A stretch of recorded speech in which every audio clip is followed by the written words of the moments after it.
See, if you really had to, just how much could you trust somebody that you've just met?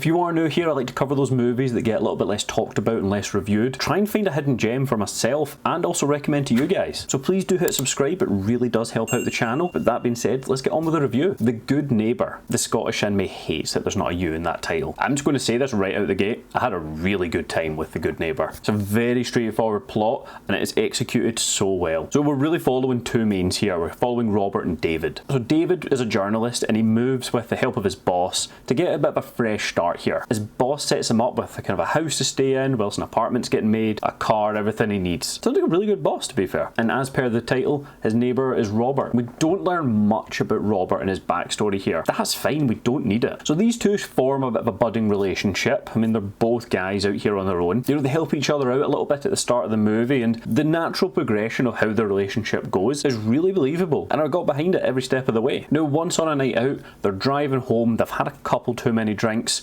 and they end up hitting a girl and killing her. This is where the movie really just takes off from. Robert and David flee the scene and they're just trying to keep things under control and under wraps. Now, the movie isn't focusing on a kind of will they, won't they get caught scenario. Where the focus ends up lying in this movie is their trust with each other. They almost play two sides of the conscience, where you've got David is feeling guilty about it and wants to do the right thing, but knows that if he admits anything he'll be arrested for manslaughter. He's in a new country altogether and he does not want to go to prison. Whereas Robert just needs to get the job done. He knows what he needs to do to protect himself. So our two mains here, that relationship that was growing at the start just because they were looking for some company, now feels like a necessity to maintain this relationship because they need to make sure they can keep trusting each other. Now, David, being a journalist, ends up having to write the paper on the girl that died, so it does help that he now has a bit of an insight into finding out what the police know. Robert, on the other hand, has a few of his own connections, which I won't go into in this review, but let's just say they're very relevant and I really enjoyed them as well. Now, feeling guilty for the death, David ends up meeting the girl he killed's sister, Vanessa. It begins with a few questions that she has because he's there at a press conference as a journalist, so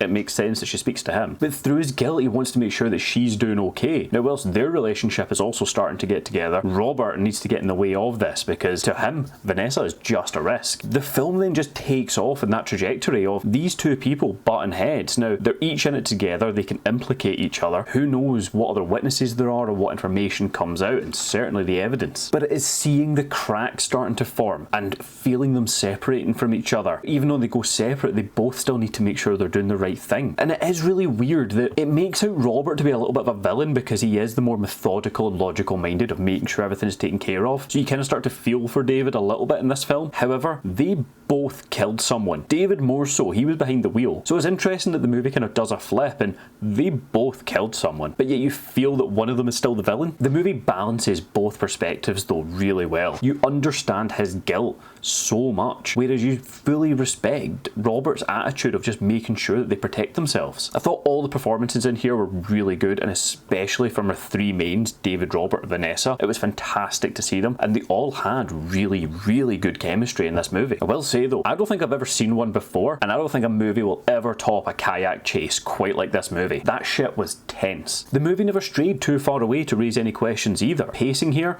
was great. You were never left bored. The movie very quickly always moved on to a next step or a next problem as well, whether that was within the relationship growing, crumbling, or some more evidence coming to light, because the police are getting involved and these two guys are suspects. Well, David more so because it was his car, but you know. So whilst he's a suspect, he's also kind of dating the girl's sister as well, and Robert is just keeping an eye on them. So it is coming at David from all angles in this movie, and you can feel that pressure building on him. Not even necessarily with conversations, just even his expressions and reactions to situations. Robert knows he's going to crumble, and it's just a matter of when and how he's going to do it. The cinematography in here is fantastic. It is beautiful to watch a lot of the time. One of Robert's hobbies here is fishing, so there's a lot of time spent outdoors on the lake, that famous kayak chase, and the film just looks really nice. So where would I be saying put this? Change your plans for this movie. It is a really good time. I didn't know what I was going to fully expect from it. Didn't expect it to be this kind of butting of heads and both a friendship and also enemies at the exact same time. The movie was never a stretch of the imagination. It was a very simple plot, but I thought it was executed to absolute perfection here. Now look, that was just some of my thoughts I had here on The Good Neighbour. Have you seen it? Please do let me know down below if we agree or disagree. And if you haven't yet, please do hit subscribe. As I said, it really helps out the channel. But thank you so much for watching.